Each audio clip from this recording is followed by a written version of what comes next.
தேவ பயம் உள்ள நீங்கள் சுதந்திரிக்க வேண்டிய 5 வாக்குத்தத்தங்கள். கர்த்தருக்கு பயப்படும் பயம் நம்மிலே இருந்தால் இந்த புதிய ஆண்டின் ஒவ்வொரு நாளும் ஆசீர்வாதமான நாளாக இருக்கும்.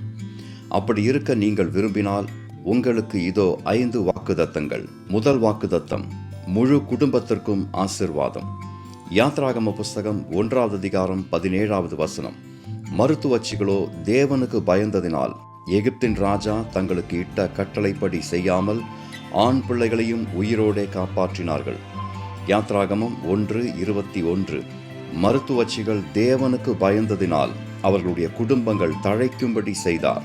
2வது ஆசீர்வாதம், பாவம் செய்யாதபடி காக்கும் தேவ பிரசன்னம். யாத்ராகம புஸ்தகம் 20வது அதிகாரம் 20வது வசனம். மோசே ஜனங்களை நோக்கி, பயப்படாதிருங்கள், உங்களை சோதிப்பதற்காகவும் நீங்கள் பாவம் செய்யாதபடிக்கு தம்மை பற்றும் பயம் உங்கள் முகத்திற்கு முன்பாக இருப்பதற்காகவும் தேவன் எழுந்தருளினார் என்றான். 3வது ஆசீர்வாதம், சந்ததிகள் ஆசீர்வதிக்கப்பட தேவனின் நிபந்தனை. உபாகம புஸ்தகம் 5வது அதிகாரம் 29வது வசனம். அவர்களும் அவர்கள் பிள்ளைகளும் என்றென்றைக்கும் நன்றாயிருக்கும்படி அவர்கள் எந்நாளும் எனக்கு பயந்து என் கற்பனைகளையெல்லாம் கைக்கொள்வதற்கு ஏற்ற இருதயம் அவர்களுக்கு இருந்தால் நலமாயிருக்கும். 4வது ஆசீர்வாதம், நீடித்த வாழ்வு, வளமான வாழ்வு. நீதிமொழிகள் 9, 10, 11 வசனங்கள். கர்த்தருக்கு பயப்படுதலே ஞானத்தின் ஆரம்பம், பரிசுத்தரின் அறிவே அறிவு.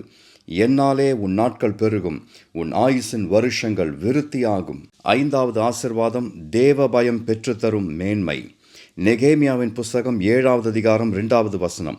நான் என் சகோதரனாகிய ஆனானியையும் அநேகரை பார்க்கிலும் உண்மையுள்ளவனும் தேவனுக்கு பயந்தவனுமாயிருந்த அரமனை தலைவனாகிய அனனியாவையும் எருசலேமின் காவல் விசாரணைக்கு ஏற்படுத்தினேன். இந்த வீடியோ உங்களுக்கு ஆசீர்வாதமாக இருந்தால் உங்கள் நண்பர்களோடு இதை ஷேர் செய்யுங்கள்.